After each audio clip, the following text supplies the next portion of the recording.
KPCC അധ്യക്ഷനെ മാറ്റുമെന്ന വാർത്തകൾക്കിടെ K സുധാകരന് പിന്തുണയുമായി പാർട്ടിയിൽ വലിയൊരു വിഭാഗം നേതാക്കൾ പരസ്യമായി തന്നെ രംഗത്തെത്തി.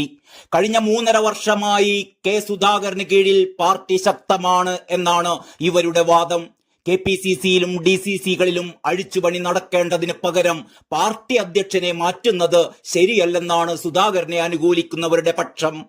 പാർട്ടിയിലെ ഐക്യമില്ലായ്മയുടെ പേരിലോ പ്രവർത്തനങ്ങളിലെ പോരായ്മയുടെ പേരിലോ കെ സുധാകരൻ മാറേണ്ടതില്ല എന്ന വാദം ആദ്യമുയർത്തിയത് വർക്കിംഗ് കമ്മിറ്റി അംഗം ഡോക്ടർ ശശി തരൂരാണ്. ഹൈക്കമാൻഡ് തീരുമാനിച്ചാൽ താൻ മാറാൻ തയ്യാറാണ് എന്ന് ആദ്യം പറഞ്ഞ സുധാകരൻ പ്രസിഡന്റ് പദവിയിൽ തുടരാനുള്ള എല്ലാ യോഗ്യതയും തനിക്കുണ്ടെന്നും കൂടുതൽ പേർ പിന്തുണയുമായി എത്തുമെന്നും പിന്നീട് തറപ്പിച്ചു പറഞ്ഞത് വർദ്ധിച്ചു വരുന്ന ഈ പിന്തുണയുടെ കൂടി പശ്ചാത്തലത്തിലാണ്. പിന്നാലെ കെ.പി.സി.സി ഉപാധ്യക്ഷൻ VT ബൽറാം സുധാകരനുള്ള പിന്തുണ പരസ്യമാക്കി. കെ സുധാകരൻ അധ്യക്ഷനായ ശേഷമുള്ള 3 ഉപതിരഞ്ഞെടുപ്പുകളിലെ മിന്നും ജയവും, ലോക്സഭാ തിരഞ്ഞെടുപ്പിലെ മികച്ച പ്രകടനവും, തദ്ദേശ ഉപതെരഞ്ഞെടുപ്പുകളിലെ മുന്നേറ്റവുമെല്ലാം അക്കമിട്ട് നിരത്തിയാണ് പിന്തുണ അറിയിച്ചത്.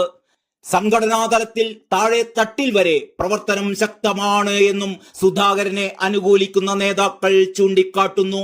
കെ.പി.സി.സിയുടെ തലപ്പത്ത് അഴിച്ചുപണി എന്ന സൂചന വന്നപ്പോൾ തന്നെ സുധാകരനുള്ള പിന്തുണ രമേശ് ചെന്നിത്തലയും നേരത്തെ പരസ്യമാക്കിയിരുന്നതാണ്. പരസ്യ പ്രകടനത്തിനില്ലെങ്കിലും പ്രസിഡന്റ് മാറണമെന്ന ആവശ്യമായിരുന്നു പ്രതിപക്ഷ നേതാവിന്. എന്നാൽ കഴിഞ്ഞ ദിവസം ചേർന്ന കെ.പി.സി.സി ഭാരവാഹികളുടെ ഓൺലൈൻ യോഗത്തിൽ സുധാകരനുമായി ഐക്യത്തോടെയാണ് പോകുന്നത് എന്ന് VD സതീശൻ നിലപാട് മയപ്പെടുത്തുകയുണ്ടായി. ഇതോടെ പ്രസിഡന്റ് മാറുകയാണെങ്കിൽ പ്രതിപക്ഷ നേതാവും മാറട്ടെ എന്ന ആവശ്യം സുധാകരപക്ഷവും തൽക്കാലം ഉപേക്ഷിച്ച മട്ടാണ്. കോൺഗ്രസിലെ സമീപകാലത്തെ വിന്നിംഗ് കോമ്പിനേഷനാണ് VD സതീശനും കെ സുധാകരനും എന്നതാണ് നിലപാട്.